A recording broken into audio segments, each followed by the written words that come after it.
तुलसी Tapovan YouTube channel में आप सबका बहुत बहुत स्वागत है। सम्मानित, सबसे पहले तो राधाष्टमी की आप सभी भक्तों को बहुत बहुत मंगलमय शुभकामना।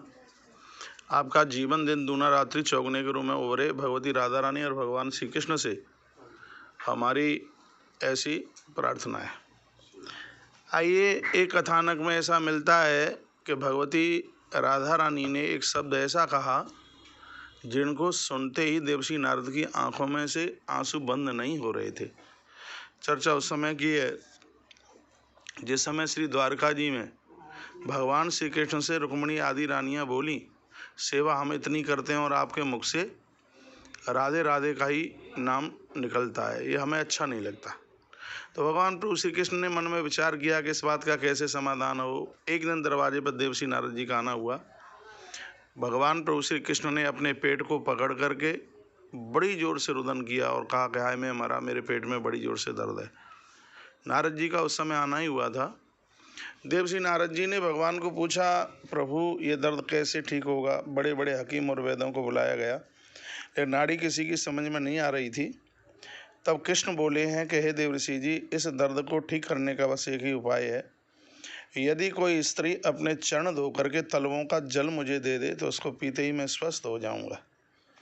नारद जी भगवान की 16,108 रानियों के पास में पहुंचे और ये कहा, प्रभु कृष्ण के उदर में बहुत जोर से दर्द है और उसकी औषधि एक ही है। यदि तुम में से कोई भी स्त्री अपना चरण धो करके भगवान के लिए दे दे तो उसको पीते ही भगवान स्वस्थ हो जाएंगे। रुक्मिणी माता के साथ सभी देवियों ने यही जवाब दिया, ऐसा कैसे हो जाएगा, हमें नरक मिलेगा, इसलिए हम ऐसा नहीं कर सकते। देवर्षि नारद जी सूखे मुंह से वापस आ गए और भगवान कृष्ण को कहा कि 16,108 रानियों में से एक भी रानी तैयार नहीं हुई है जो अपना चरण का धोवन आपके लिए दे देती। भगवान कृष्ण की आंखें तो भर ही आईं। मेरे प्रभु ने कहा, देवर्षि जी, मेरे निवेदन पर एक बार आप ब्रज के लिए चले जाइए और वहाँ मेरे ब्रजवासियों को, ब्रजांगनाओं को ये कहिए कि कृष्ण के पेट में इतनी जोर से दर्द है, यदि कोई भी नारी अपना चरण धो करके चरण धोवन दे दे तो उसको पीते ही मैं स्वस्थ हो जाऊंगा। देवर्षि नारद जी बोले हैं कि संभव तो लगता नहीं है कि कोई ऐसा करेगा। कहा, एक बार आप चले जाइए, फिर भी वो मेरे ब्रजवासी हैं, मुझे अति प्रिय हैं। नारद जी श्री द्वारका जी से इस वृंदावन की इस पवित्र धरती पर आए। यहाँ के ब्रजवासी दौड़ते दौड़ते नारद जी के पास पहुँचे। जैसे उनको समाचार मिला, कहा, बाबा और कहिए कहाँ से आए हैं। तब नारद जी ने कहा कि मैं इस समय द्वारका से आ रहा हूँ। आंखें भर आई ब्रजवासियों की। कहा, फिर तो भगवान कृष्ण से मुलाकात, हमारे मित्र कृष्ण से मुलाकात तुम्हारी हुई होगी। कहा, मैं उन्हीं के द्वारा भेजा हुआ, उनके द्वारा प्रेषित किया गया आया हूँ। बात क्या है? बात ये है कि उनके पेट में बहुत ज़ोर से दर्द है। बड़े बड़े हकीम और वैद्य आए हैं, दर्द किसी भी प्रकार से ठीक नहीं हुआ है और उसका उपचार बस एक ही है। वो क्या है? यदि कोई नारी अपने चरण धो करके दे दे तो उस जल को पीते ही वह स्वस्थ हो जाएंगे। ब्रजवासियों की आंखें भर आईं, रो पड़े और उन्होंने कहा नारद जी को, कहे देवर्षि जी, ये बताइए क्या हमारे कृष्ण को प्रेम स्नेह करने वाला इतनी बड़ी द्वारका में कोई एक भी स्त्री पुरुष ऐसा नहीं था जो कि अपने चरण धो करके भगवान को स्वस्थ होने के लिए और वह जल दे देते? तब नारद जी ने कहा, पता तो बहुत किया लेकिन कोई ऐसा मिला नहीं है। नारद जी का यह समाचार सुनते ही गोपियां दौड़ती दौड़ती आई हैं। सिर्फ गोपियां ही नहीं, भगवती राधा रानी को भी यह सूचना मिली है कि द्वारका से देवर्षि नारद जी आए हैं। राधा रानी आई, नारद जी को प्रणाम किया। कहा, बाबा आप कैसे हैं? नारद जी ने कहा, देवी मैं सीधे द्वारका से आया हूँ और प्रभु कृष्ण के उदर में इतनी ज़ोर से दर्द है, बड़े बड़े वैद्य आए हैं लेकिन वो दर्द कैसे भी बंद हो नहीं पा रहा है। अब वो दर्द को ठीक करने के लिए उपचार एक है लेकिन वो संभव नहीं हो पा रहा है।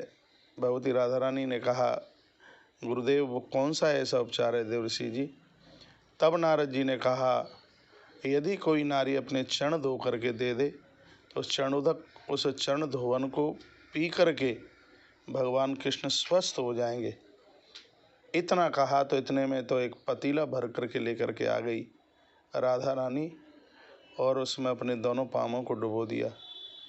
नारद जी ने कहा, देवी इस चरण धोवन को पी करके कृष्ण तो स्वस्थ हो जाएंगे, लेकिन याद रखिएगा तुम्हें नरक मिलेगा। तब माता राधा रानी ने कहा, हे देवर्षि जी, हमारे जीवन के सर्वस्व भगवान श्री कृष्ण हैं।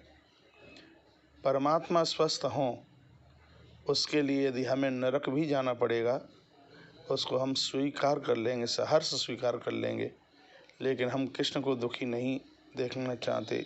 इतना जब कहा है राधा रानी ने, देव श्री नारद जी की आंख में आंसू के पनारे चल पड़े और ये कहा, हे राधे, मेरा वरदान है तुम्हारे लिए, रुक्मिणी के साथ भले ही कृष्ण की भावनाएं पड़ी हैं, लेकिन मंदिर में कृष्ण के साथ में बगल में पूजा तुम्हारी ही होगी, ये हमारा वरदान है तुम्हारे लिए। नारद जी वहाँ पर पहुँचे और जब ऐसा कहा, देवियाँ पास में ही खड़ी थीं, सबकी आंखें खुली की खुली रह गईं, दंग रह गईं। भगवान ने तो ये सब उनको समझाने के लिए एक रूप बनाया था। कहाँ भगवान को उस के लिए भगवान तो सबको निरोगता आरोग्यता देते हैं, उनके पेट में कहाँ काय का दर्द होगा।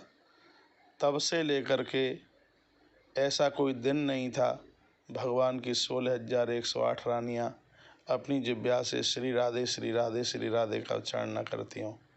आज राधाष्टमी है, हम अपना आपका सबका कल्याण चाहें, उसके लिए भगवती राधा रानी को अपनी जिह्वा के ऊपर वह पवित्र नाम रखिए और ये कहिए, राधे मेरी स्वामिनी, मैं राधे करदास, जन्म जन्म मोहि दीजियो, श्री वृंदावन बास। बोलिए राधा माधव सरकार की जय। यदि आपने चैनल को सब्सक्राइब नहीं किया है, चैनल को सब्सक्राइब करना ना भूलें, बेल आइकन दबाना। यहाँ की सबसे पहली जो इन्फॉर्मेशन है वो आपके पास में पहुँचेगी।